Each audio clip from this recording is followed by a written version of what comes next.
ஹலோங்க, எல்லாருக்குமே வணக்கம். இன்னைக்கு நந்தினி சொல்லி ஒரு சீரீஸ் தாங்க பார்க்க போறோம். சவால் விட்டு சொல்றேன், இந்த படத்துடைய கிளைமேக்ஸை யாராலையும் கண்டுபிடிக்க முடியாது. சோபனா அப்படின்ற மாதிரி ஒரு பொண்ணு திருமணமாகி அவங்க புகுந்த வீட்டுக்கு போறாங்க. அவங்க புகுந்த வீட்டுல இந்த சோபனா பொண்ண ஒரு லட்சுமி மாதிரி பாக்குறாங்க. தான் மருமக வந்ததுக்கு அப்புறம் தான் பையனுக்கு பிசினஸ்ல நல்லா காசு பார்க்க முடியுது, வீட்லயும் நிறைய சொத்து சேருதுன்னு சொல்லி நம்ம சோபனா என்ன பண்ணாலும் அந்த புகுந்த வீட்டுல இருக்கவங்க அவங்கள தாங்குன்னு தாங்குறாங்க. ஆனா ஒரு கடத்துல நம்ம சோபனா பிரெக்னன்ட் செய்யறாங்க. அந்த இடத்துல இருந்து எல்லாமே மாறுதுங்க. அவங்க எப்ப பிரெக்னன்ட் ஆகுறாங்களோ அது வரைக்கும் அவங்கள தாங்கின மாமியார்ல இருந்து மாமனார்ல இருந்து அவங்க கணவர் முறக்கொண்டு எல்லாருமே அவங்க வயித்துல இருக்கிற குழந்தைய எப்படின்னா போட்டு தள்ளணும்னு நினைக்கிறாங்க. இது நம்ம சோபனாக்கு தெரியாதுங்க. அதுக்கப்புறம் அங்க என்ன நடக்குது, அதுல காத்திருக்கிற ட்விஸ்ட் என்ன, இதையும் தாண்டி வேற லெவலா ஒரு ட்விஸ்ட் இருக்குங்க. அதை எல்லாத்தையும் அனுபவிக்க இந்த வீடியோவை நீங்க முழுசா பாருங்க. அந்த தரமான எக்ஸ்பீரியன்ஸை நான் உங்களுக்கு கொடுக்குறேன். பை தி வே, நான் கவின், நீங்க பாக்குறது நம்மளோட பிலிம் பை. படத்துடைய கதை நம்ம சோபனா கிட்ட இருந்து தான் ஆரம்பிக்குது. இப்போ சோபனா கல்யாணமாகி அவங்க புகுந்த வீட்டுல இருக்காங்க, பிரெக்னன்டாவும் இருக்காங்க. அப்படி இருக்கையில ஒரு டாக்டருக்கு கால் பண்றாங்க. டாக்டர், உங்ககிட்ட ரொம்ப முக்கியமான ஒரு விஷயத்த பேசணும். என்னன்னு டாக்டர் கேட்க, ராத்திரியானா எனக்கு எங்க வீட்டுல இருக்கிற லேண்ட்லைனுக்கு ஒரு போன் வருது டாக்டர், அதுல என்னோட பொண்ணு என்கிட்ட பேசிக்கிட்டே இருக்கா டாக்டர் அப்படின்ற மாதிரி நம்ம சோபனா சொல்ல, பொண்ணு பேசுறதுல எந்த தப்பு இல்லையே, நல்ல விஷயம் தான் டாக்டர் சொல்றாரு. டாக்டர், என்னோட பொண்ணு வயித்துக்குள்ள இருக்கும் போதோ என் பொண்ணுன்னு சொல்லி போன்ல பேசுறது யாரு, எனக்கு இன்னும் குழந்தையே பிறக்கலையே டாக்டர்ன்ற மாதிரி நம்ம சோபனா சொல்ல, அதுல அந்த டாக்டருக்கு தூக்கி வாரி போடுது. நம்ம சோபனாக்கு எதுக்கு இப்படி ஒரு நிலைமை வந்தது அப்படின்றத பாக்கிறதுக்கு முன்னாடி நம்ம சோபனா எப்படி இந்த புகுந்த வீட்டுக்கு கல்யாணம் ஆகி வந்தாங்க, அவங்க யாரு அப்படின்றத எல்லாத்தையும் பார்ப்போம். ஒரு இருட்டு ரூமை காமிக்கிறாங்க. அந்த ரூமுக்குள்ள பிச்சைக்காரர் உருவத்துல ஒருத்தர் உட்கார்ந்து இருக்காருங்க. அந்த பிச்சைக்காரர் கிட்டையும் ஒரு ஜேர்னலிஸ்ட் வராரு. இன்னும் எவ்வளவு நாள் தான் இந்த இருட்டு ரூம்லயே நீ உட்கார்ந்து இருக்க போற, நானும் உன்னை டெய்லி பாத்துக்கிட்டு தான் இருக்கேன், எனக்கே உன்னை பார்த்து போர் அடிச்சிருச்சு, அதனால இன்னைக்கு உன்கிட்ட ஒரு கதை சொல்லலான்னு இருக்கேன், ரொம்ப இன்ட்ரெஸ்டிங்கான ஒரு கதையை தான் எடுத்துட்டு வந்திருக்கேன்னு சொல்லி அந்த பிச்சைக்காரர்கிட்ட இந்த ஜேர்னலிஸ்டுமே ஒரு கதை சொல்ல ஆரம்பிக்கிறாரு. கதையோட பேரு நந்தினின்னு சொல்றாரு. ஒரு பொண்ணை பத்திய ஸ்டோரி அப்படின்ற மாதிரியோ சொல்றாரு. பேர் என்ன நந்தினின்னு, ஏதாவது மெகா சீரியல் கதையா, அதெல்லாம் நம்மளுக்கு செட் ஆகாதுப்பா அப்படின்ற மாதிரி அந்த பிச்சைக்காரர் சொன்னாலும் கேட்டு முடிக்கும் போது தெரியும் அது மெகா சீரியலா இல்ல விறுவிறுப்பான படமானு சொல்லி அப்படின்னு அந்த கதையையும் ஆரம்பிக்கிறாரு. சரிப்பா, கதையில யாரு ஹீரோ அப்படின்ற மாதிரி பிச்சைக்காரர் கேட்க, ஹீரோவா உன்னை நீயே இமேஜின் பண்ணிக்க, உனக்கு ஒரு மனைவி இருக்கா, அவ பேர் சோபனான்னு இமேஜின் பண்ணிக்கோ, அப்படியே அந்த கதைக்குள்ள போலாம் அப்படின்ற மாதிரி அந்த ஜேர்னலிஸ்டும் அந்த கதையை கண்டினியூ பண்றாருங்க. இப்ப அந்த பிச்சைக்காரர் அங்க ஹீரோவா இமேஜின் பண்ணிக்கிறாரு. அதுல அவரோட பேரு ரமேஷுங்க. அப்படி அவரோட மனைவியோட பேரு தான் சோபனா, அவங்க தான் நம்ம ஹீரோயின். இந்த பிச்சைக்காரர் யாரு, அவர்கிட்ட கதை சொல்ற இந்த ஜேர்னலிஸ்ட் யாருன்றதும் கிளைமேக்ஸ்ல ஒரு ட்விஸ்டோட சொல்றேன். இப்ப அப்படியே இந்த கதையை கண்டினியூ பண்ணுங்க. நம்ம சோபனா இருக்காங்க பாத்தீங்களா, அவங்க புகுந்த வீட்டுக்கு கல்யாணமாகி வந்ததுல இருந்து முன்ன சொன்ன மாதிரி அவங்க ஒரு லட்சுமி மாதிரி தான் அவங்க புகுந்த வீட்டுல பாத்துருப்பாங்க. நம்ம சோபனாவோட கணவர் ரமேஷ் இருக்காருல, அவரு இந்த நகை கடை வச்சிருப்பாருங்க. தன்னோட அப்பா கூட சேர்ந்துதான் அந்த பிசினஸ் பண்ணிக்கிட்டு இருப்பாரு. அப்படி சின்னதா ஆரம்பிச்ச நகை கடை சோபனா வந்ததுக்கு அப்புறம் இப்ப பெரிய நகை கடையா மாறி இவங்களுக்கு சந்தோஷம் மேல சந்தோஷமா வந்துகிட்டு இருக்கோம். அப்படி ஒரு வேலையில தான் கல்யாணமாகி சில வருஷம் கழிச்சு நம்ம சோபனா பிரெக்னன்ட் ஆகுறாங்க.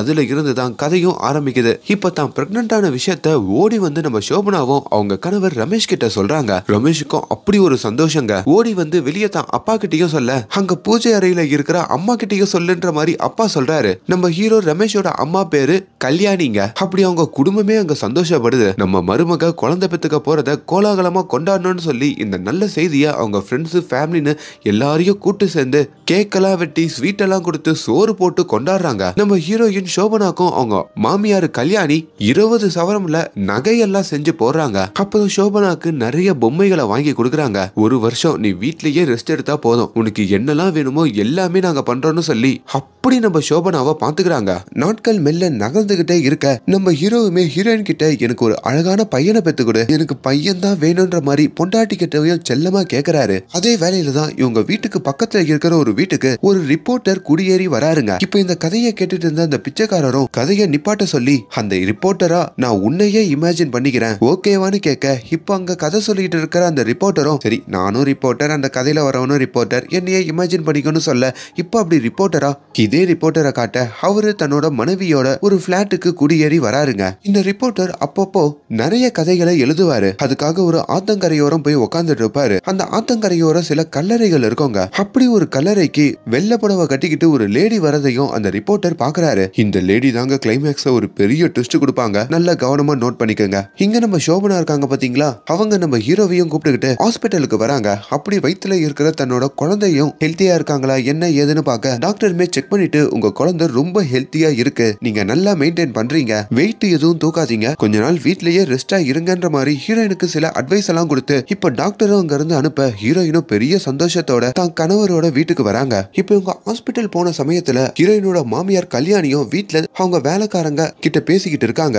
வேலைக்காரங்களும் இந்த மாமியார் கிட்ட சீக்கிரமா பேத்தி வந்த உடனே உங்களை கையிலேயே பிடிக்க முடியாது போல இருக்கேன்ற மாதிரிலாம் கிண்டல் பண்ண அப்ப அவங்க மாமியார் கல்யாணியோட முகம் மாறுது. பேத்தி இல்ல பேரன், பேத்தின்னு சொல்லாத அப்படின்ற மாதிரி சொல்ல அந்த வேலைக்காரங்களுக்கும் ஒரு மாதிரி ஷாக் ஆகுது. இன்னொரு பக்கம் நகை கடையில இருக்கும் போதோ நம்ம ஹீரோவுடைய அப்பா இருக்காரு பாத்தீங்களா, அவருக்கும் டாக்டர் கிட்ட இருந்து ஒரு ரிப்போர்ட் கிடைக்குதுங்க. அந்த ரிப்போர்ட் பார்த்ததும் அவர் பயங்கரமா ஷாக் ஆகுறாரு. இப்ப அந்த இடத்துக்கு தன்னோட புள்ளையான ஹீரோ ரமேஷையும் கூப்பிட்டு டாக்டர் கிட்ட இருந்து ரிப்போர்ட் வந்ததுடா, உன் பொண்டாட்டி வயித்துக்குள்ள இருக்க குழந்தை ஆண் இல்லையா பெண் அப்படின்ற மாதிரியும் அந்த ரிப்போர்ட்டை முன்கூட்டியே தெரிஞ்சுக்கிட்டு அந்த விஷயத்தையும் நம்ம ஹீரோ கிட்ட சொல்ல அதை கேட்டு ஹீரோவும் ஷாக் ஆகுறாரு. இப்ப நீயே முடிவு பண்ண, ஒரு பெண் பிள்ளைய நீ பெத்துக்கணுமா இல்லனா அதை கலைக்கணுமா அப்படின்ற மாதிரி நம்ம ஹீரோவோட அப்பாவும் கேட்க அங்க நம்ம ஹீரோவும் கலைச்சிடலாம்பா அப்படின்ற மாதிரி சொல்ல, ஆனா இது எதுவுமே தெரியாம தான் வாக்கப்பட்ட வந்த இந்த புகுந்த வீடு சொர்க்கம்னு நினைச்சுக்கிட்டு இங்க நம்ம ஹீரோயின் சோபனாவும் சந்தோஷமா வீட்டுல இருக்காங்க.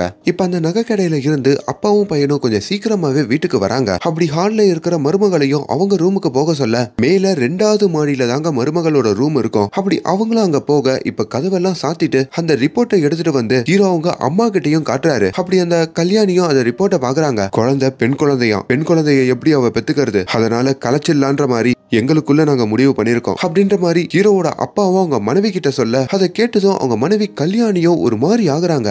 நம்ம ஃபேமிலியை பொறுத்த வரைக்கும் நம்ம பசங்களை மட்டும் தான் பெத்துப்போம், ஆனா இது என் பொண்டாட்டி கிட்ட சொன்னா அவ ஃபெமினிசம் பேசுற இது அதுன்னு சொல்லிட்டு கண்டிப்பா அதை கேட்க மாட்டா, அவ கலைக்க சம்மதிக்கவே மாட்டா, அதனால உண்மையை சொல்லாம எதனா பொய் சொல்லிதான் இந்த குழந்தைய கலைக்கிறதுக்கு ஏற்பாடு பண்ணணும்ன்ற மாதிரி ஹீரோ ஒரு பிளான போட அதுக்கு அந்த குடும்பமும் சரின்னு சொல்லுது. நீ என்ன வேணா பண்ணிக்கோ, ஆனா குழந்தைய கலைச்சா போதுன்ற மாதிரி அந்த மாமனாரும் மாமியாரும் சொல்றாங்க. அது வரைக்கும் ரொம்ப சாந்தமா இருந்த நம்ம கல்யாணியுமே யாரு ஹீரோயினோட மாமியாரு பயங்கர டெரரா மாறுறாங்க. இப்போ மேல செகண்ட் ஃப்ளோர்ல இருக்கிற நம்ம ஹீரோயினோட ரூமுக்கும் நம்ம ஹீரோ அப்படியே சோகமா வராரு. என்னாச்சுங்க அப்படின்ற மாதிரி கேட்கும் போதோ இதை எப்படி உன்கிட்ட சொல்றதுன்னு தெரியலாமா, மனசை இரும்பாகிக்கோ, நீ கொடுத்த டெஸ்ட் எல்லாம் டாக்டர் பார்த்தாரு, அதுல உனக்குள்ள வளர்ற குழந்தை ரொம்ப வீக்கா இருக்குன்ற மாதிரி சொன்னாரு. ஒருவேளை அந்த குழந்தை பிறந்தா கூட நோய்வாய்ப்பட்டு சீக்கிரமா இறந்துடுமா, அதனால அப்படி ஒரு குழந்தைய நம்ம பெத்துக்கிறத விடவும் அதை கலைச்சிடலாமா, உனக்கு புரியணும்னு நினைக்கிறேன்ற மாதிரி அவர் சொல்ல, எங்க என்னங்க சொல்றீங்க, ஹாஸ்பிட்டல்ல இருக்கும் போதும் நல்லா இருக்கு ஹெல்த்தியா இருக்குன்ற மாதிரி டாக்டர் பாராட்டினாரு, அவர் எப்படிங்க இப்படி மாத்தி சொல்லலான்ற மாதிரி கேட்க அதை கிளீனா பார்க்கும் போது தான் தெரிஞ்சுதாமா அப்படின்னு அவங்க கணவரும் எப்படியோ கன்வின்ஸ் பண்ண பாக்குறாரு. ஆனாலும் ஹீரோயினுக்கு மனசு ஒத்துக்க மறுக்குது. நம்ம வேணா இன்னொரு டாக்டர் கிட்ட போய் பார்க்கலாமா, வேற எங்கன்னா கேட்கலாமான்ற மாதிரி கேட்க ஒரு கட்டத்துல நம்ம ஹீரோக்கும் கோவம் வருது. உன் நல்லதுக்காக தானே சொல்றேன், ஒழுங்கா சொல்றதை கேளு, நாளைக்கே போயிட்டு கலைச்சிட்டு வந்துடலான்ற மாதிரி அவர் அங்க சொல்றாரு. இதுல நம்ம ஹீரோயின் கதறி அழுகுறாங்க. அவ்வளவு இமேஜின் பண்ணிருப்பாங்க, இப்படி ஒரு குழந்தைய வயிற்றுக்குள்ளேயே கலைக்கணுமான்ற மாதிரி அவங்க மனசு துடிச்சு ராத்திரி எல்லாம் தூங்க முடியாம இன்னும் கஷ்டப்படுறாங்க. அப்படி ஒரு கடத்துல அவங்க பக்கத்திலேயே ஒரு லேண்ட்லைன் போன் இருக்கும். ராத்திரி யாரா கால் பண்றா அப்படின்ற மாதிரி ஹீரோயினும் அந்த போன் எடுத்து பேசுறாங்க. அதுல ஒரு சின்ன பொண்ணோட வாய்ஸ் கேக்குதுங்க. நீ யாருமா, எதுக்குமா இந்த நேரத்துல கால் பண்றன்ற மாதிரி கேட்க, அம்மா நீங்க தானாமா, அம்மா நான் தான் உங்க பொண்ணு பேசுறேம்மா, எதுக்குமா என்ன கலைக்க பாக்குறீங்க, என்ன கலைக்காதீங்கம்மா அப்படின்ற மாதிரி சொல்ல ஹீரோயினுக்கும் ஒன்னும் புரியல. எது என் பொண்ணு பேசுறியா, நீங்க வேற யாரோ நினைச்சு கால் பண்ணிருக்கீங்க, அம்மா சோபனாமா உங்களுக்கு தாமா கால் பண்ணிருக்கேன், என் பேர் நந்தினிமா, நான் உங்க பொண்ணுமா, இந்த குடும்பத்துல இருக்க எல்லாருமே சதி பண்ணி உங்க மாமியாரு உங்க மாமனாரு உங்க கணவர் இவங்க எல்லாரும் சேர்ந்து பெண் குழந்தைய நீ பெத்துக்க கூடாதுன்னு சொல்லி உன் குழந்தைய கலைக்க பாக்குறாங்கம்மா, இப்படி என்ன உன் வயிற்றுக்குள்ள இருக்கும் போதே போட்டு தள்ளிடாதம்மா, உனக்கு சந்தேகம் இருந்தா நீ வேற டாக்டர் கிட்ட போயிட்டு செக் பண்ணு அப்படின்ற மாதிரி அந்த பொண்ணுமே சோபனா கிட்ட சொல்றாங்க. இதை கேட்டு சோபனாக்கு உடம்பு இன்னமும் நடுங்குது. முதல்ல இந்த போன்ல பேசுறது யாருன்னு புரியல.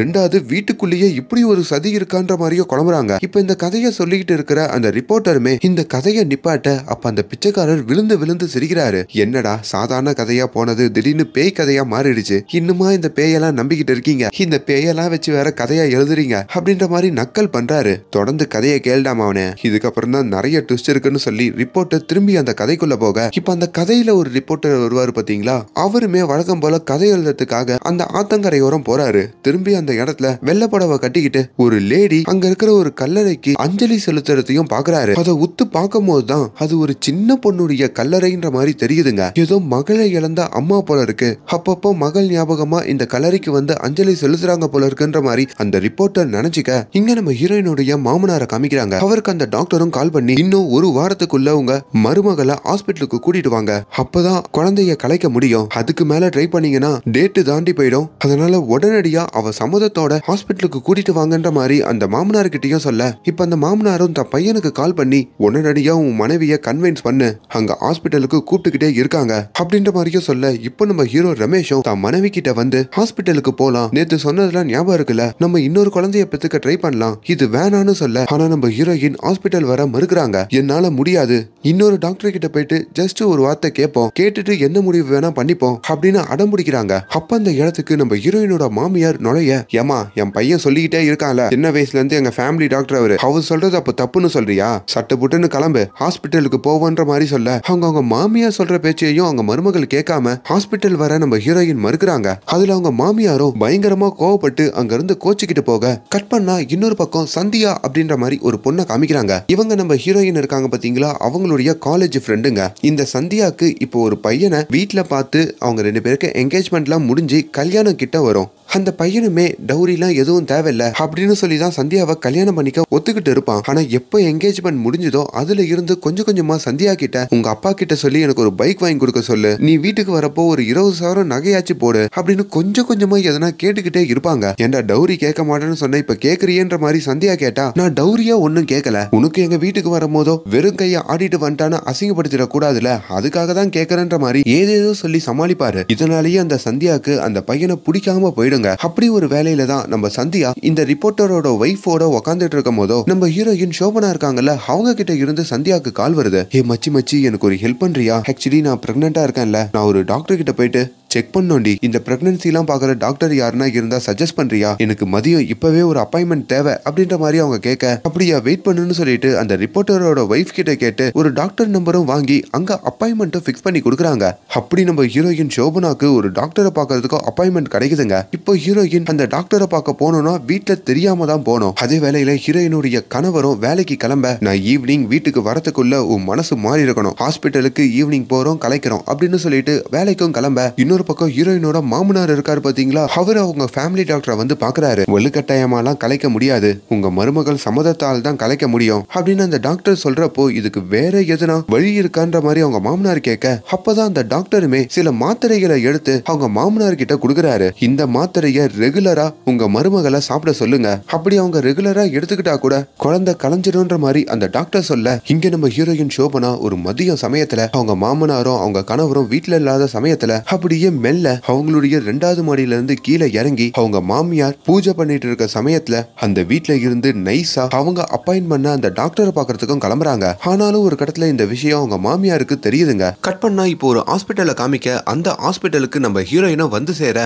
அப்படி ஹீரோயினோட தோழி அந்த சந்தியாவும் ஹாஸ்பிட்டல்ல இருக்க, அப்படி இவங்க 2 பேரும் ஒரு டாக்டர் கிட்டயும் வந்து பாக்குறாங்க. ஹீரோயினை செக் பண்ண அந்த டாக்டருமே உங்க குழந்தை ரொம்ப ஆரோக்கியமா இருக்கு, நீங்களும் ஹெல்த்தை ரொம்ப நல்லா மெயின்டைன் பண்றீங்க, உங்களுக்கு சுகப்பிரசவம் தான் ஆகும்ன்ற மாதிரி அப்பதாங்க ஹீரோயினுக்கு உயிரே திரும்புது. இன்னொரு பக்கம் நம்ம ஹீரோவுடைய நகை கடை இருக்கு பாத்தீங்களா, அந்த நகை கடையில கொஞ்ச நாளா சேல்ஸ் டல் ஆகிட்டே வருதுங்க. அப்படி நம்ம ஹீரோவை கூப்பிட்டு அவங்க அப்பாவும் அந்த குழந்தைய அப்படியே கலன்னு சொன்னோம், கேட்டியா, இப்ப ஒரு பெண் குழந்தை உன் பொண்டாட்டி வயித்துல வளர்றதுனால தான் நம்ம பிசினஸே இங்க டல் ஆகிட்டு இருக்கு, பாத்தியா எட்ட சகுனம் தானே இது அப்படின்ற மாதிரி இன்னமும் நம்ம ஹீரோவை அவங்க அப்பா ஏத்தி விடுறாரு. இப்ப நம்ம ஹீரோயின் ஹாஸ்பிட்டல் ஹாஸ்பிட்டலுக்கு போயிட்டு வீட்டுக்கு வர அப்போ உங்க மாமியாரும் ஹால்ல உட்காந்துகிட்டு இருக்க. நீ எங்க போற, என்ன தெரிஞ்சுக்கிட்ட, இப்ப எங்க வந்திருக்க, எல்லாம் எனக்கு தெரியும். ஹாஸ்பிட்டலுக்கு போனா சொல்லிட்டு போக மாட்டியா, என்ன ரிப்போர்ட் ஆச்சுன்ற மாதிரி கேட்க, குழந்தை நல்லா இருக்குன்னு சொன்னாங்க. எப்படி நல்லா இருக்கும், நானும் பாக்குறேன் உன் ரூமுக்கு போ அப்படின்ற மாதிரி அவங்க ரூமுக்கும் அனுப்ப. என்னடா இது, வீட்டுல எவ்வளவு அன்பா நம்மள பாத்துக்கிட்டாங்க, இப்போ அப்படியே எல்லாரும் அகைன்ஸ்டா மாறிட்டாங்களே அப்படின்ற ஒரு சோகத்தோட நம்ம ஹீரோயினும் அவங்களோட ரூம்ல உட்காந்து இருக்காங்க. அப்போ திரும்பி அவங்களுக்கு ஒரு போன் கால் வருதுங்க. அதுவும் லேண்ட்லைனுக்கு தான் வருது. அம்மா ஹாஸ்பிட்டல் போனீங்களா, என்னமா சொன்னாங்கன்ற மாதிரி கேட்க, அந்த வாய்ஸை கேட்டதும் நம்ம ஹீரோயின் கதறி அழுகுறாங்க. நீ யாருன்னு தெரியலமா, ஆனா நீ சொன்ன மாதிரி என் குழந்தை ஆரோக்கியமா தான் இருக்கா. நந்தினி, அம்மா உன்னை விட்டு போயிட மாட்டேன்டா, அம்மா உன்னை எப்படின்னா பெத்து பண்ணா அப்படின்ற மாதிரியே அவங்க போன்ல சொல்லிக்கிட்டு இருக்காங்க. இங்க இன்னொரு பக்கம் நம்ம ஹீரோவுடைய அப்பாவும் அந்த டாக்டர் கிட்ட இருந்து சில டேப்லெட்ஸ் வாங்கியிருப்பார்ல, அந்த டேப்லெட்டை தான் பையன்கிட்டயும் கொடுத்து இதை உன் பொண்டாட்டிக்கு கொடு, இதுதான் உனக்கு கடைசி வாய்ப்பு அப்படின்ற மாதிரி சொல்ல, இப்போ அவரும் அந்த டேப்லெட்டோட வீட்டுக்கு வராரு. அப்படி தன்னோட மனைவி கிட்டயும் அந்த டேப்லெட்டை கொடுக்க, இது என்னன்ற மாதிரி ஹீரோயின் கேட்கும் போது, இது ஒரு கால்சியம் டேப்லெட், இது டெய்லி நைட்டு எடுத்துக்கணும், மற்றபடி ஒன்னும் இல்லைன்ற மாதிரி சொல்ல, இப்ப நம்ம ஹீரோயினும் அந்த இடத்துல அந்த டேப்லெட் எடுத்துக்கிற மாதிரி காமிக்கிறாங்க. இப்போ அடுத்த நாள் நம்ம ஹீரோவும் காலையில வேலைக்கு போகும்போது தான் ஹீரோவுடைய அம்மா ஹீரோ கிட்ட, நேத்து உன் பொண்டாட்டி ஹாஸ்பிட்டலுக்கு போயிட்டு வந்தா, அவ டாக்டரை போய் பார்த்திருக்கா, குழந்தை ஹெல்த்தியா இருக்கான்னு எல்லா விஷயத்தையும் உங்க அம்மா கிட்ட டாக்டர் சொல்லியிருக்காங்கன்ற மாதிரிலாம் சொல்ல, அதை கேட்டு ஹீரோ இன்னும் டென்ஷன் ஆகுறாரு. இதை நேத்தே என்கிட்ட சொல்லி தொலைய வேண்டியதானே அப்படின்ற மாதிரி அவங்க அம்மாவை கத்துறாரு. இப்ப ராத்திரி ஆகுதுங்க. திரும்பி நம்ம ஹீரோயின் சோபனாக்கு போன் வருது. அம்மா, நான் தான் நந்தினி பேசுறேன்னு சொல்லிட்டு, ராத்திரி உங்களுக்கு உங்க மாமியார் பாதாம் மில்க்னு சொல்லி ஒரு பாலை எடுத்துட்டு வருவாங்க, தயவு செஞ்சு அது குடிச்சுதாதீங்கம்மா, அது குடிச்சிங்கன்னா நான் பிறக்க மாட்டேமான்ற மாதிரி சொல்ல, இப்ப ராத்திரி அவங்க கணவர் வீட்டுக்கு வந்த உடனே நம்ம ஹீரோயினுமே, நேத்து நான் டாக்டர் கிட்ட போயிட்டு வந்தேன், குழந்தை நல்லா இருக்குன்ற மாதிரி இன்னொரு டாக்டர் என்கிட்ட சொன்னாரு அப்படின்ற விஷயத்தெல்லாம் இப்பதான் சொல்றாங்க. அதுக்கு பதிலுக்கு நம்ம ஹீரோவுமே, காலையிலேயே அம்மா என்கிட்ட சொல்லிட்டாங்க, நீ தான் லேட்டா சொல்றன்ற மாதிரி சிறு சிறுன்னு பேச, சரி அம்மாவுக்கு இந்த பாதாம் மில்க் கொடுக்க சொன்னாங்க, குடிச்சா உடம்புக்கு நல்லதாமே, குடிச்சிட்டு தூங்கு அப்படின்னு சொல்லிட்டு அந்த பால் கிளாஸையும் அவங்க கணவர் எடுத்துட்டு வந்து பக்கத்துல வைக்க, இப்போ அதையும் நம்ம ஹீரோயின் குடிக்கிற மாதிரி காமிக்கிறாங்க. இப்ப ராத்திரி ஒரு நள்ளிரவு 12 மணி ஆகுதுங்க. நம்ம ஹீரோ அப்படியே எழுந்துக்கிறாரு. அவர் வீட்டுக்கு வெளியே ஒரு ஆம்புலன்ஸ் வந்து நிக்குதுங்க. அதாவது அந்த பால்ல தூக்க மாத்திரையை கலந்து ஹீரோயினை தூங்க வச்சுட்டு ஹாஸ்பிட்டலுக்கு தூக்கிட்டு போயிடணும், அதுக்கப்புறம் அந்த குழந்தைய கலைச்சிடணும் அப்படின்றதுதான் இவரோட பிளானா இருக்கோங்க. அப்படி பாலியும் அவ குடிச்சிருப்பா, இப்ப அவளை தூக்கிட்டு போனா கரெக்டா இருக்கணும்னு சொல்லிட்டு அப்படியே பொண்டாட்டி படுத்துட்டு இருக்க பெட்டுக்கு வந்து பார்த்தா அவங்க அந்த இடத்துல உக்காந்துகிட்டு இருக்காங்க. அப்பதான் அந்த இடத்துல, நான் நீங்க கொடுத்த பாலை குடிக்கல, நீங்க கொடுத்த மாத்திரையும் போடல, ஏன் ஒரு பெண் குழந்தைனா பெத்துக்க மாட்டீங்களா, என் வயிற்றுல வளர்ற பெண் குழந்தைனால தானே உங்களுக்கு பிரச்சனை அப்படின்ற மாதிரி கேட்க, என்ன அசிங்கத்தை பண்ணிக்கிட்டு இருக்க, நம்ம குடும்பத்துக்குன்னு ஒரு கல்ச்சர் இருக்கு, இங்க பெண் குழந்தையெல்லாம் பெத்துக்க மாட்டோம், ஆண் குழந்தைய தான் பெத்துப்போம், ஒழுங்கா ஹாஸ்பிட்டலுக்கு வா அப்படின்னு அவங்க பொண்டாட்டியும் தரத்தரன்னு இழுத்துட்டு போக, அப்போ ஹீரோயினுக்கோ பயங்கர கோவம் வந்து அவங்க கணவரை பிடிச்சி தள்ளி விட்டுட்டு உள்ள பாத்ரூம்ல போய் ஒளிஞ்சிக்கிறாங்க. இப்ப அவங்க கணவரும் கதவை தரன்னு சொல்லி அந்த பாத்ரூம் கதவை வேகமா தட்டிக்கிட்டே இருக்க, அப்ப பக்கத்துல இருக்கிற லேண்ட்லைன் போன் திடீர்னு அடிக்க ஆரம்பிக்குதுங்க. இப்ப அந்த போனை ஹீரோயினோட கணவர் எடுக்கிறாரு. எடுத்தா அவருக்கும் அதே வாய்ஸ் கேக்குது, அப்பா நான் தான் நந்தினி பேசுறேன்பான்ற மாதிரி கேட்க, அதை கேட்டு ஹீரோயினோட கணவரும் ஷாக் ஆகுறாரு. யார் அங்க விளையாடிக்கிட்டு இருக்கான்ற மாதிரி ஹீரோயினோட கணவரும் கத்த, என்னப்பா உங்க பொண்ணையே திட்டுறீங்க, உங்க பொண்ணையே போட்டு தள்ள பாக்குறீங்க, ஏன்பா இப்படி பண்றீங்க, அம்மா பாவம்பா, இதுல நிம்மதியா இருக்க விடுங்கப்பான்ற மாதிரி அந்த வாய்ஸும் சொல்ல, எதிர்க்க இருக்கவன் யாருன்னு தெரிஞ்சா இப்பயே உன்னை வந்து கதையை முடிச்சிருவான்டா, போனை வெயிடான்னு சொல்லிட்டு, இப்படி இந்த போன் மூலியமா தான் நம்ம பொண்டாட்டி முன்கூட்டியே எல்லாம் தெரிஞ்சுக்கிறா, இதுல இருந்து தப்பிச்சிடறான்னு சொல்லி இப்ப அந்த போனையும் ஹீரோயினோட கணவர் எடுத்து ஒரு இடத்துல ஒளிச்சு வைக்கிறாரு. போன் ஒளிச்சு வைக்கப்பட்டதுல இருந்து சில நாட்களா நம்ம ஹீரோயின் அவங்க பொண்ணு வாய்ஸை கேட்க முடியாம அவ்வளவு தவிக்கிறாங்க. லேண்ட்லைனுக்கு மட்டும்தான் அந்த கால் வரதுனால இப்ப 2வது மாடியில இருந்து கீழே அவங்க மாமியார் இருப்பாங்கல்ல, அந்த ரூமுக்கும் வராங்க. அப்படி அவங்க மாமியார் ரூமுக்கு பக்கத்துல ஒரு லேண்ட்லைன் இருக்கோங்க. அப்படி அதுலயும் தான் பொண்ணு கால் பண்ணுவாளான்னு சொல்லி ராத்திரி காத்திருக்க, அப்படி அந்த கால் வருதுங்க. நல்ல வேலைமா நீ கால் பண்ண மாட்டேன், உன் வாய்ஸை கேட்க மாட்டேன்னு துடிச்சு போயிட்டேன், நான் இப்ப சேஃபா தாமா இருக்கேன், என் ஹஸ்பண்டும் அன்னைக்கு கத்திட்டு ஆபீஸுக்கு போயிட்டாரு, ஒண்ணு இல்லம்மா அம்மா உன்னை பாத்துப்பேன், பெத்துப்பமா அப்படின்ற மாதிரி ஹீரோயின் சொல்றாங்க. அப்ப அந்த இடத்துல அந்த போன்ல இருக்கிற வாய்ஸும், அம்மா பாத்ரூமுக்கு போகும்போது பார்த்து போங்கம்மா, அங்க உங்க மாமியாரு நீங்க வழிக்கு விழணும்னு சொல்லி எண்ணெய ஊத்தி வச்சிருக்காங்க, ஜாக்கிரதையா இருங்கமான்ற மாதிரி அந்த போன்ல சொல்ல, கட் பண்ணா அங்க அவங்க மாமியார் நடந்து வராங்க. போன்ல யாரு அப்படின்ற மாதிரி கேட்க, யாரு இல்ல என்னோட ஃப்ரெண்டு, உன் ஃப்ரெண்டு தான் உன் மொபைலுக்கு கால் பண்ண வேண்டியதானே, எதுக்கு லேண்ட்லைனுக்கு கால் பண்றா, போன்ல யாரு அப்படின்னு அதட்டி கேக்குறாங்க. என் பையன் சொன்னான், ஏதோ சின்ன பொண்ணு மாதிரி யாரும் மிமிக்ரி பண்றாங்க, எங்களை பத்தி எல்லாம் தப்பா சொல்றாங்கன்ட்டு, அவங்க கூட தான் தினமும் பேசிக்கிட்டு இப்படி ஓவரா ஆடிக்கிட்டு இருக்கியா,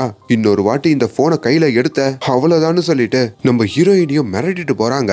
அப்படி ஒரு வேலையில தான் நம்ம ஹீரோயினுக்கு அந்த போன்ல அவங்க கூட யாரு பேசுறான்னு தெரிஞ்சுக்கணும்னு நினைக்கிறாங்க. ஹீரோயினும் கொஞ்சம் மென்டலாவே அது பேயா இருக்குமோ பிசாசா இருக்குமோன்னு நினைச்சு அவங்க வழக்கமா பாக்குற டாக்டருக்கும் கால் பண்ணி இந்த விஷயத்தெல்லாம் சொல்றாங்க. இதுதாங்க ஓப்பனிங் சீன்லயும் காமிச்சிருப்பாங்க. இது எல்லாமே உங்க மனப்பிரம்மதான்ற மாதிரி அந்த டாக்டரும் சொல்ல, எனக்கு மனப்பிரம்ம வந்தது ஓகே, ஆனா என் புருஷனுக்கும் வந்தது எப்படி அப்படின்ற ஒரு சிந்தனை தான் நம்ம ஹீரோயின்குள்ள ஓடிக்கிட்டு இருக்குங்க. அப்படி ஒரு வேலையில தான் நம்ம ஹீரோயினை பாக்குறதுக்கு அவங்க ஃப்ரெண்டு சந்தியா இருக்காங்கல்ல, அவங்களும் வீட்டுக்கு வர சந்தியா கிட்டமே இந்த விஷயத்தெல்லாம் சொல்றாங்க. நீ பெருசா இதை பத்தி எதுவும் யோசிக்காத, இப்ப கடைசியா உனக்கு எப்போ போன் வந்ததுன்னு கேட்க, என் புருஷன் இந்த ரூம்ல இருக்கிற போனை எங்கேயோ ஒளிச்சு வச்சுட்டாரு, அதனால இப்பெல்லாம் எனக்கு போனே வர மாட்டேங்குது, எனக்கு ஒரு ஹெல்ப் பண்றியா, எனக்கு ஒரே ஒரு லேண்ட்லைன் போன் மட்டும் வாங்கிட்டு வந்து குடுக்குறியான்ற மாதிரி கேட்க அவங்க ஃப்ரெண்டும் அதுக்கு சம்மதிக்கிறாங்க. இன்னொரு பக்கம் நம்ம ஹீரோயினோட ஃப்ரெண்டு சந்தியா இருக்காங்கல்ல, அவங்களுமே அவங்க கல்யாணம் பண்ணிக்க போற பையன் இந்த டவுரி எல்லாம் கேட்கறதுனால கல்யாணமே வேணான்னு சொல்லிட்டு அந்த கல்யாணத்தையே நிப்பாட்ட, அதுல அந்த பையன் பயங்கரமா காண்டாகி, நான் என்ன மத்தவங்க கேட்காதையா கேட்டுட்டேன், ஒரு பைக்கு தானே கேட்டேன், ஏன் முடியலனா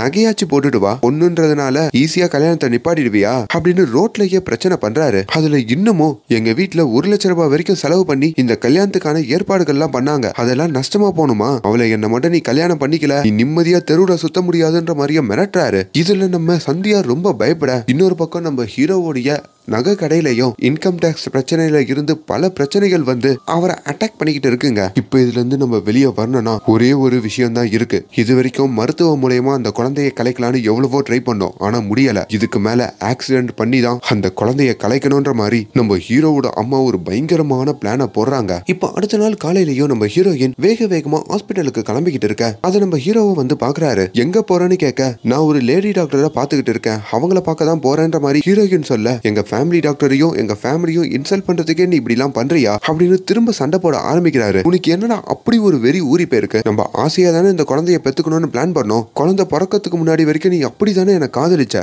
ஏன் ஒரு பெண் குழந்தைனா ஏன் உனக்கு இப்படி ஆகுது, ஏன் இது உன்னோட குழந்தை இல்லையா, இதுக்கும் நீ தானே அப்பா, என் வயித்துல கை வச்சு பாத்தியா, குழந்தை அசைற மாதிரிலாம் எனக்கு தோணுது, ஏன் உனக்கு தோணலையா, உனக்கு எந்த ஃபீலிங்கும் வரலையான்ற மாதிரி ரொம்ப எமோஷனலா அவங்க கணவர்கிட்ட அவங்க பேச, இதெல்லாம் கேட்டு நம்ம ஹீரோ ஒரு மாதிரியாகி பாத்ரூம் குள்ளையும் ஓடுறாருங்க. அப்படி ஓடி போறப்போ பாத்ரூம் குள்ள இருக்கிற எண்ணெய் வழுக்கி அங்கேயே நம்ம ஹீரோ கீழே சரிகிறாரு. அப்ப அந்த இடத்துக்கு நம்ம ஹீரோயினோட மாமியார் வந்து நிக்க, அப்பதான் ஹீரோயினுக்கு அந்த போன் கால்ல அந்த பொண்ணு, உங்க மாமியாரு பாத்ரூம்ல எண்ணெயை கொட்டி விட்டுருவாங்க, நீங்க கீழே விழத்துக்கு பிளான் பண்றாங்கன்ற மாதிரி சொல்லியிருப்பாங்கல்ல, அது ஞாபகத்துக்கு வருதுங்க.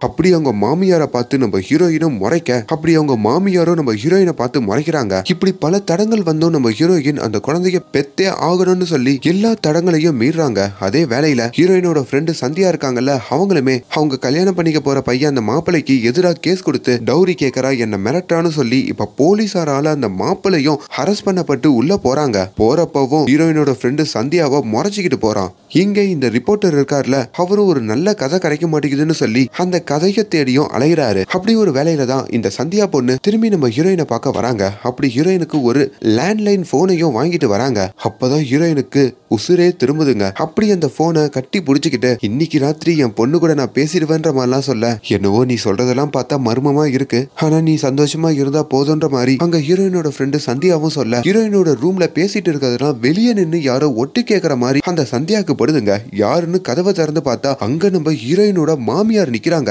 இப்போ அவங்களும் அந்த வீட்டுக்குள்ள வந்து அங்க வந்த ஹீரோயினுடைய ஃப்ரெண்டு சந்தியாக்கு ஸ்வீட் காஃபி எல்லாம் கொடுத்து அங்க நம்ம ஹீரோயினையும் பார்த்து முறைக்க, அப்பதான் ஹீரோயினுக்கு திரும்பி இந்த லேண்ட்லைன் போன் வந்துருச்சுன்ற மாதிரி சில விஷயத்தையும் தெரிஞ்சுக்கிட்டு அங்க இருந்து போறாங்க. இங்க நம்ம ஹீரோயின் அவங்க ஃப்ரெண்டோட திரும்பி அந்த டாக்டரை பார்க்க வராங்க. இப்ப ஹீரோயினுக்கு 8 மாசம் ஆகுதுங்க. குழந்தையும் நல்ல வளர்ச்சியில தான் இருக்குன்ற மாதிரி டாக்டர் சொல்ல, ஹீரோயின் சோபனா இன்னும் சந்தோஷம் அடைய, ஒரு கடத்துல இவங்களுக்கு அந்த போன் கால்ல இவங்க குழந்தை பேசுறதா சொல்லி சில வாய்ஸ் எல்லாம் கேக்குது. அதுவும் முன்கூட்டியே எனக்கு நடக்க போறத அது வார்னிங் மூலியமா தெரியப்படுத்திடுது. அது பேயா பிசாசா என்னன்னு புரிஞ்சுக்க முடியல, உங்களுக்கு பேய் மேலாம் நம்பிக்கை இருக்கா டாக்டர் அப்படின்ற மாதிரி கேக்குறாங்க. அந்த டாக்டருமே அதுக்கு சிம்பிளா, எனக்கு பேய் மேல நம்பிக்கை இல்ல, ஆனா கடந்த காலத்துல நம்ம பண்ணிட்டு வந்த தப்ப நினைச்சுனா நிறைய வருந்திருக்கேன், நீங்க மறக்க முடியாத மன்னிக்கவே முடியாத எதுனா தப்ப உங்க வாழ்க்கையில பண்ணிட்டீங்கன்னா அது உங்களுக்கு ஒரு வடுவா மாறிடும். அப்படி அந்த வடு உங்களுக்கு இல்லூஷனா பேய் மாதிரியும் பிசாசு மாதிரியும் தெரியும். அப்படி நீங்க எதுனா பண்ணிருக்கீங்களான்னு யோசிச்சு பாருங்க அப்படின்ற மாதிரி சிம்பிளா சொல்லிவிட, இதுல நம்ம ஹீரோயினும் என்னவா இருக்கும்ன்ற மாதிரி நிறைய யோசிக்கிறாங்க.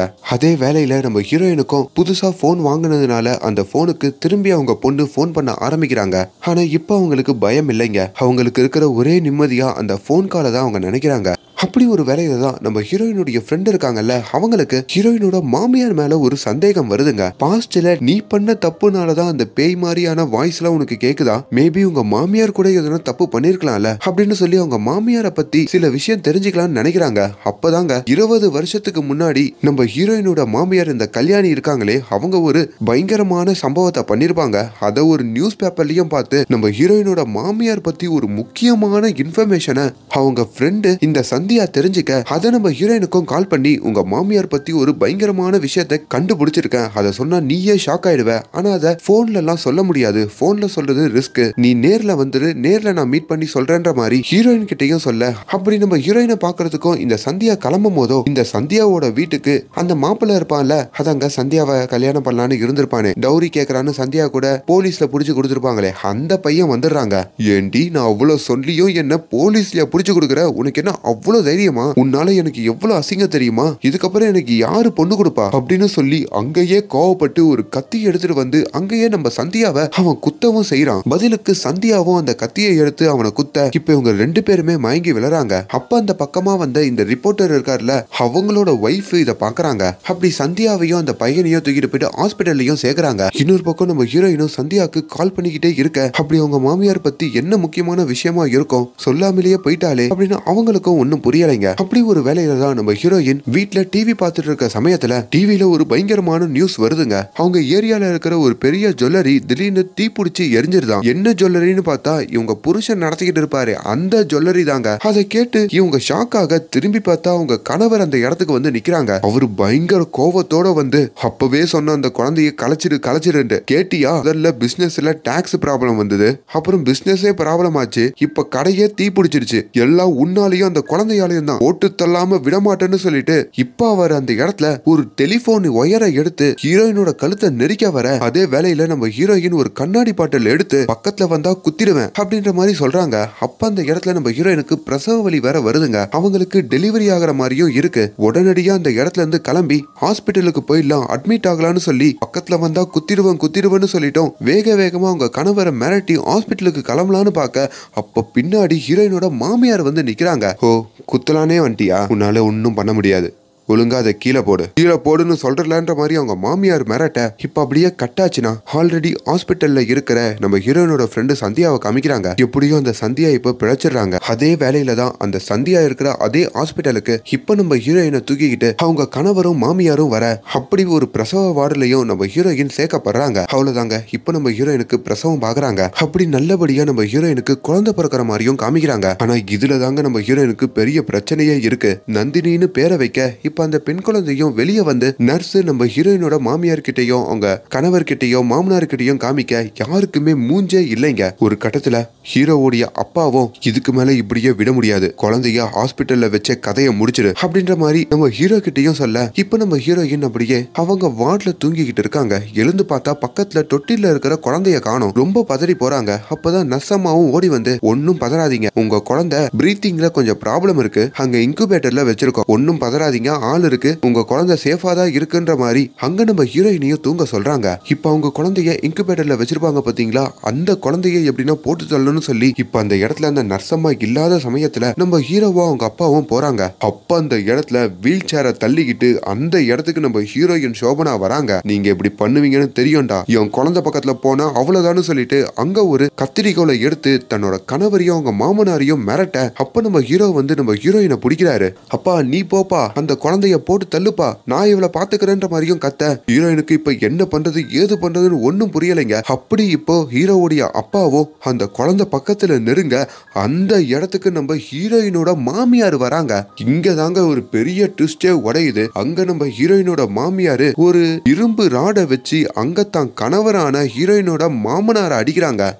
என்ன பண்றன்ற மாதிரி கேட்க, ஏண்டா குழந்தைய வாடா போட்டு தள்ள பாக்குறீங்க, அதுவும் பெண் குழந்தைய, உங்களை சும்மா விட மாட்டேனான்னு சொல்லி அங்க அங்க இன்னொரு இரும்ப வச்சு தன் பையனையும் அடிக்கிறாங்க. இத பாக்குற ஹீரோயினுக்கும் ஒன்னும் புரியல. எதுக்கு நம்ம மாமியார் இப்படி பண்றாங்க? நம்மளுக்கு எதிராக எவ்வளவு பண்ணாங்களே, இவங்களே நம்ம குழந்தைய போட்டு தரலன்னு பார்த்தாங்க, எதுக்காக இப்படி மாறினாங்கன்ற மாதிரிலாம் யோசிக்க அப்பதாங்க அவங்க மாமியார் திடீர்னு ஒரு சின்ன பொண்ணு வாய்ஸ பேச ஆரம்பிக்கிறாங்க. இது நம்ம கூட போன்ல பேசினாலே நந்தினின்னு சொல்லி நம்ம பொண்ணுன்னு சொல்லி ஒரு வாய்ஸ், அந்த வாய்ஸ் மாதிரி இருக்கே. அப்ப நம்ம கிட்ட போன்ல பேசினதெல்லாம் நம்ம மாமியார் தானா?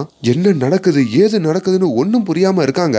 இப்ப அங்க சில வார்டன்லாம் வந்து அவங்க மாமியாரையும் தரன்னு இழுத்துட்டு போக, இப்ப அந்த இடத்துல அவங்க மாமியார் அடிச்சு ஹீரோயினோட மாமனாரு ஹீரோயினோட கணவர் 2 பேருமே கோமாக்கு போறாங்க. ஹீரோயினும் பத்திரமா அவங்க குழந்தைய கட்டி அணைச்சிக்கிறாங்க. இப்ப இந்த கதை எல்லாத்தையும் அந்த பிச்சைக்காரர்கிட்டையும் ரிப்போர்ட்டர் சொல்லி முடிக்க பிச்சைக்காரருக்கும் குழம்புதுங்க. அப்ப அவங்க மாமியார் யாரு, எதுக்காக அப்படி ரியாக்ட் பண்ணாங்க அப்படின்ற மாதிரி கேட்கும் போதுதான் அந்த மாமியார் தாண்டா உன்னோட அம்மா, எவ்வளவு நாள சொல்லிக்கிட்டு இருந்தது உன் பொண்டாட்டியோட கதை தான் அப்படின்ற மாதிரி அந்த பிச்சைக்காரர்கிட்டையும் சொல்றாரு. அங்க இன்னொரு ட்விஸ்டும் உடையுது. உண்மையாலே அந்த ரிப்போர்ட்டர் கதையில காமிச்ச ரிப்போர்ட்டர் தாங்க. அப்பதான் ஹீரோயினோட மாமியார் என்னெல்லாம் பண்ணாங்கன்றதையும் காமிக்கிறாங்க. ஆக்சுவலி இந்த ரிப்போர்ட்டர் அப்பப்போ கதை எழுதணும்னு சொல்லி ஒரு ஆத்தோரம் போவார்ல, அங்க இருக்கிற ஒரு கல்லறைக்கு வந்து ஒரு பெண் அஞ்சலி செலுத்திட்டு போவாங்கல்ல, அந்த அஞ்சலி செலுத்துற பெண்ணே நம்ம ஹீரோயினோட மாமியாரான இந்த கல்யாணி தான். அவங்க யாருக்கு தெரியுமா அஞ்சலி செலுத்துவாங்க? 9 மாசத்துல இறந்து போன அவங்களோட முதல் குழந்தைக்குங்க. அது ஒரு பெண் குழந்தை. ஆமாங்க, நம்ம ஹீரோயினோட மாமியார் ஒரு பருவ வயசுல இருக்கும் போதும் அவங்களுக்கு முதல்ல பிறந்தது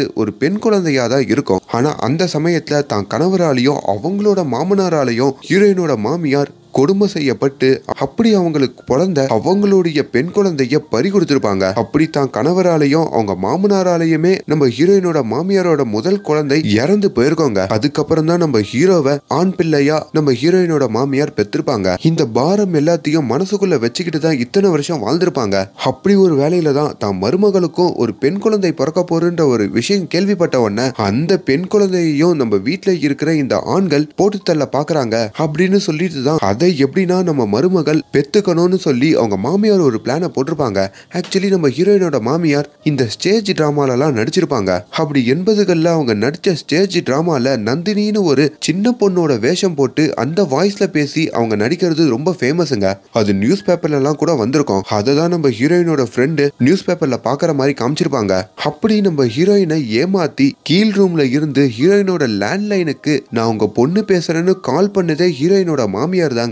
அடுத்தடுத்து நம்ம ஹீரோயினுக்கு வரப்போற ஆபத்துகள் எல்லாத்தையும் முன்கூட்டியே ஹீரோயின் கிட்ட அவங்க மாமியார் தான் அந்த பொண்ணு வாய்ஸ்ல வார்னிங்கா கொடுத்துருவாங்க. சோ அது மூலமா தான் ஹீரோயின் எல்லாத்துல இருந்தும் தப்பிச்சிருப்பாங்க. இதுவும் அந்த இடத்துல எல்லாம் தெரிய வருது. அட்லாஸ்ட் இப்போ ஹாஸ்பிட்டலுக்கு வந்து ஹீரோயினை முழுசா அவங்க மாமியார் தான் காப்பாத்திருப்பாங்க. சோ இதுக்கு பின்னாடி பேய் பிசாசுன்னு எதுவும் இல்ல, இப்படி ஒரு நல்ல உள்ளம் தான் இருக்குன்ற மாதிரி காமிக்க இப்ப இந்த கதையை கேட்ட உடனே அந்த பிச்சைக்காரரா இருக்கிறவர் தான் உண்மையாலேயே பையங்க. தான் அம்மா கிட்ட அடி வாங்கினதுக்கு அப்புறம் இப்பதான் கோமால இருந்து வெளியே வந்திருப்பான். இப்பதான் இந்த கதையை இந்த ரிப்போர்ட்டர் சொல்லி இப்போ உன்னோட பொண்ணு நந்தினி வளர்ந்துட்டா, அவளுக்கு 8 வயசு ஆகுதுன்ற மாதிரி அந்த பொண்ணையும் கூப்பிடுறாங்க. உன்னையே நான் போட்டு தள்ள பாத்தனேமா அப்படின்னு சொல்லி அவங்க பொண்ணையும் பார்த்து அந்த பிச்சைக்காரரான இப்ப நம்ம ஹீரோவும் அழுக. இங்க நம்ம ஹீரோயின் அவங்க மாமியாரோடையும் தன்னோட பொண்ணோடையும் அவங்க மாமியாரோட வீட்டுல சந்தோஷமா வாழ்ற மாதிரியும் இது வரைக்கும் நம்ம ஹீரோயின் தான் பல போராட்டங்களை சந்திக்கிறாங்கன்ற மாதிரி அவங்க நினைச்சிருப்பாங்க.